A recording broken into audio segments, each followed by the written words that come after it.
Hello बच्चों। तो आज हम लोग स्टार्ट कर रहे हैं क्लास 6 का चैप्टर नंबर 2 का क्वेश्चन आंसर। तो पहला क्वेश्चन बोलता है, आप लोग ध्यान से देखें कि पहला क्वेश्चन क्या बोल रहा है।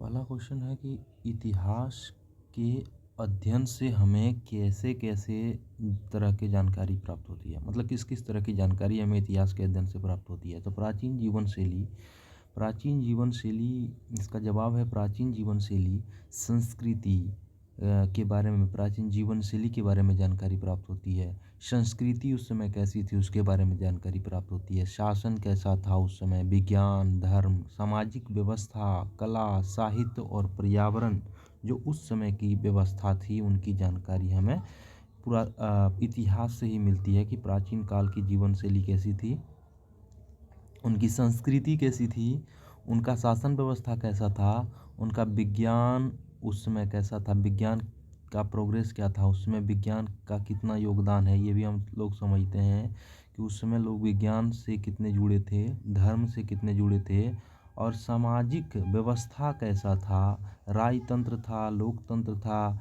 इस तरह की जो भी व्यवस्था थी उसके बारे में हम लोग इतिहास से जानकारी प्राप्त करते हैं। कला क्या था, जैसे प्रिंटिंग, डांसिंग, ये सब, सिंगिंग, ये सारा चीज़ उस समय कितना था, साहित्य कैसी थी उस समय, पर्यावरण कैसा था उस समय का, है ना, इसकी जानकारी हमें मिलती है।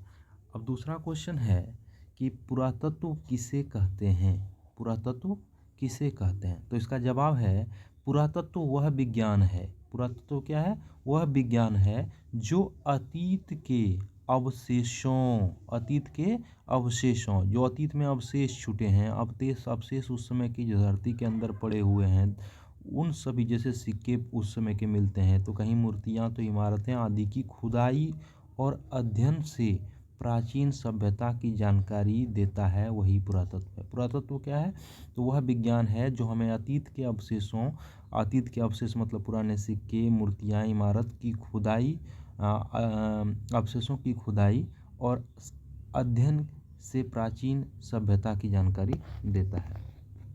क्वेश्चन नंबर 3 हम लोग देखते हैं कि इतिहास के अध्ययन से किस किस प्रकार की जानकारी मिलती है। तीसरा क्वेश्चन है, इतिहास के अंदर अध्ययन से किस किस प्रकार की जानकारी मिलती है। तो उस समय की जीवन शैली, संस्कृति, शासन, धर्म, विज्ञान, कला, साहित्य और सामाजिक बदलावों की जानकारी हमें पुरातात्विक सिक्के, मूर्तियों और साहित्यिक जैसे वेद और शिलालेखों के स्रोतों से हमें मिलती है। तीसरा क्वेश्चन हो गया। चौथा क्वेश्चन है, ऐतिहासिक जानकारी जिन जिन चीज़ों में मौजूद हो सकती है उनकी एक सूची बनाएं, है ना। तो उनकी सूची हम लोग बनाते हैं। तो सिक्के से हमको इतिहास की जानकारी उसमें हो सकती है, किन किन चीज़ों में हो सकती है, तो सिक्के में हो सकती है, मूर्तियाँ में हो सकती है, बर्तन में हो सकते हैं, औजार में हो सकते हैं, हड्डियाँ में हो सकती है। हड्डियाँ से भी पता चलता है कि किस चीज़ का हड्डी है ना, कितना पुराना है। औजार, हड्डियों के औजार से पता चल जाता है, औजारों से। और इमारतों से शिलालेख, शिला पर लेख यानी पत्थर पर जो लिखा हुआ है उस पर पांडुलिपियाँ, हस्तलिखित लिपियाँ से पता चलता है। वेद और विदेशी यात्रियों के विवरण से हमें इतिहास के बारे में जानकारी प्राप्त होता है। अब देश का नाम बोल रहा है भारत और इंडिया कैसे हुआ, ये जो है क्वेश्चन का जवाब है। भारत राजा भरत के नाम पर जो चक्रवर्ती सम्राट थे, राजा भरत क्या थे, एक चक्रवर्ती सम्राट थे। संस्कृत में भरत यानी ज्ञान के रथ, भरत मतलब होता है भरत यानी ज्ञान का रथ होता है, भरत मतलब होता है ज्ञान का रथ, है ना। इसलिए भरत के नाम पर चक्रवर्ती सम्राट का मतलब इसका अर्थ होता है ज्ञान का रथ। अब आते हैं दूसरा, इंडिया।